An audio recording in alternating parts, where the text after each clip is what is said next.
अस्सलामुअलैकुम दोस्तों, आज मैं आपके सामने फिर हाजिर हूँ। शबनम परवीन, आपकी आवाज़, जनता की आवाज़। मैं कोई जर्नलिस्ट नहीं हूँ, मैं कोई रिपोर्टर नहीं, मैं कुछ भी नहीं हूँ। मैं एक आम इंसान हूँ आपकी तरह, मगर कुछ सोचती हूँ, कुछ समझती हूँ। मैं अपने आवाम के सामने ये बात को पेश करना चाहती हूँ, रखना चाहती हूँ कि क्या ये ज़िंदगी इसी का नाम है, इसी से हम लोग जीते हैं क्या? देश मैंने हमारी सच्चाई यही है दोस्तों। आज आप देख रहे हैं बिहार में किस तरह से हड़कंप मचा हुआ है। आप तो देख ही रहे हैं, रेस का घोड़ा सब बिहार में दौड़ रहा है। अब पता नहीं किसको फतह होगा, ये हम नहीं जानते दोस्तों।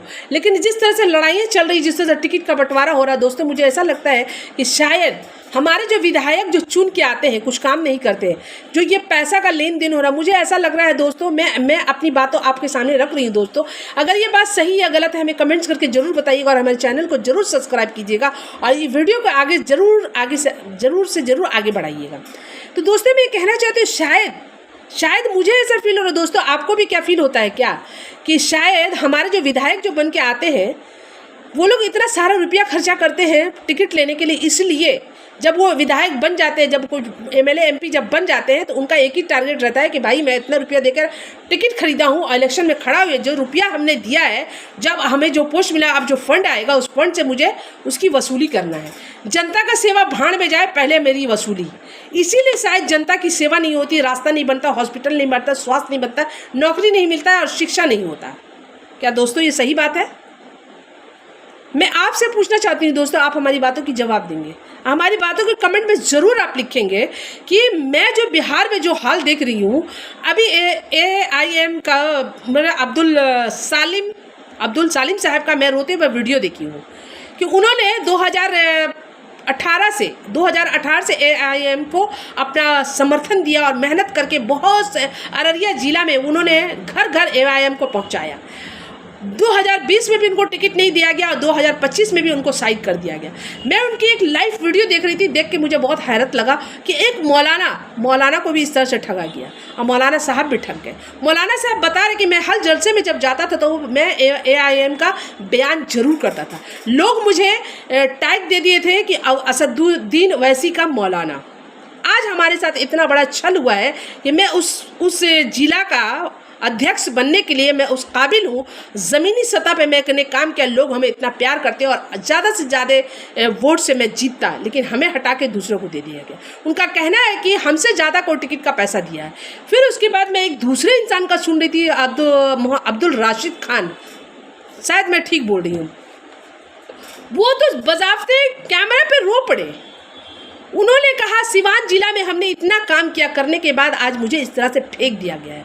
अख्तरुल ईमान साहब हमसे बात तक नहीं कर रहे और न ही हमें टिकट दिया। हमारा जो इतना काम था आवाम के सामने, आवाम जनता के सामने, मैंने हर बार AIM की को बराबर से हर घर में पहुंचाने का काम किया। दोस्तों, ये मतलब ये भगदड़ जो है सिर्फ AIM का बात नहीं है, ये हमने कांग्रेस में भी देखा है। पटना एयरपोर्ट में विधायक को मारा जा रहा है। दोस्तों, मैं क्या बोलूं, मुझे कुछ समझ में रहा। अब मुझे बिल्कुल पक्का समझ है दोस्तों, आप लोग भी समझ जाइए, ये जो इलेक्शन जो होता है, ये इलेक्शन जनता के लिए नहीं होता है, ये इन लोगों की आपस की इलेक्शन होती है। कौन कितना पैसा देकर टिकट ले सकता है, विधायक बन सकता है। उसके बाद विधायक बनने के बाद जनता भाड़ में जाए, इनकी अपनी काम चालू, इनकी अपनी जो इनकम है, भाई बिजनेस है भाई, बिल्कुल वो करेंगे। करोड़ों रुपया देके जब टिकट खरीद रहे तो जरूर वो अपने बिजनेस को मुकम्मल करेंगे, वो भी चाहेंगे हमें मुनाफा हो।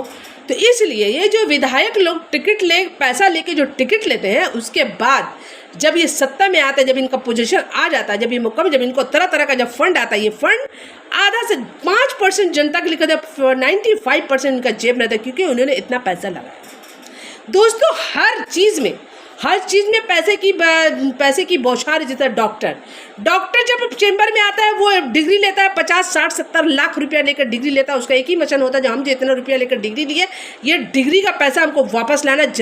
पेशेंट अच्छा हो ना हो, भाड़ में जाए, हमको इतना टेस्ट लिखना है और इतना कमीशन कमाना है।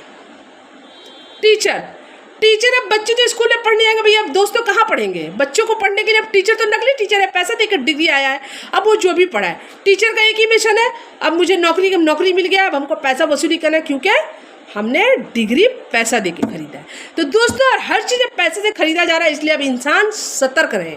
मैं तो कहूँगी बिहार के वासियों से, भैया किसी को वोट मत दो, घर में बैठ जाओ, या तो फिर नोटा को वोट डालो, किसी की बात मत सुनो। मैं कहूँगी घर में बैठ, जिस दिन जनता घर में बैठना शुरू कर देगी, ये जितने भी सत्ताधारी लोग ये पैसा देके टिकट खरीदना और चेयर खरीदना, इनकी दिमाग को ठिकाने लग जाएगी। भाई आपको टिकट खरीदना है, चपुच अपना अपना खरीदिए और अपना शासन चलाइए, फिर जनता को परेशान कर हलकान करने का क्या जरूरत है। आज जनता को लुभाने के लिए भीख देने की तैयारी एकदम हो जाती है। 50, 2000, 3000 लाडली बहना, तो लक्ष्मी भंडार, तो क्या क्या दुनिया का ये स्कीम चालू हो जाता है। तो दोस्तों मैं अपनी बातों को ख़त्म कर, ये पैसा का खेल को इसको बंद करना होगा और आवाम को इसके बारे में सोचना पड़ेगा। मैं कहती हूँ इलेक्शन का जमाना है, तमाम लोगों को घर में बैठ जाना चाहिए, इनको वोट नहीं देना चाहिए। भाई आपका तो ऐसे भी रूल चल रहा है, आप तो ऐसे रूलिंग पार्टी है भाई, सब चला, जनता को तो ऐसे भी आप दबा रहे, वैसे भी दबाइए, बेगर वोट का दबाइए। जाइए, आपको जो करना है आप जाके कीजिए। शासन तो आप ही का है ना, राजा तो आप ही है, तो जनता की क्या ज़रूरत है। देखिए बिहार के दौड़ को देख के तो मुझे हंसी आ रहा है, कभी कभी मैं सोचने पे मजबूर हो रही हूँ। कोई बोलता है बी टीम, कोई बोलता है सी टीम, कोई बोलता है कुछ, कोई बोलता है कोई उसका। देखिए जंग स्वराज को भी बोला जा रहा है, ये बीजेपी का एजेंट है, बीजेपी इसको ला के रखा है। लोग बीजेपी को वोट नहीं देंगे, जंग स्वराज को वोट देंगे। अब दोस्तों कहाँ जाइएगा आप, किसकी बातों को यकीन कीजिएगा। दोस्तों मैं अपनी बातों को खत्म करूँ, ये वीडियो यूट्यूब में जरूर देखिएगा, मेरा चैनल शबनम परवीन के नाम से, इसको देख के इसको जरूर आगे बढ़ाइएगा, लोगों तक इस बातों को पहुँचाइएगा। अल्लाह हाफ़िज़।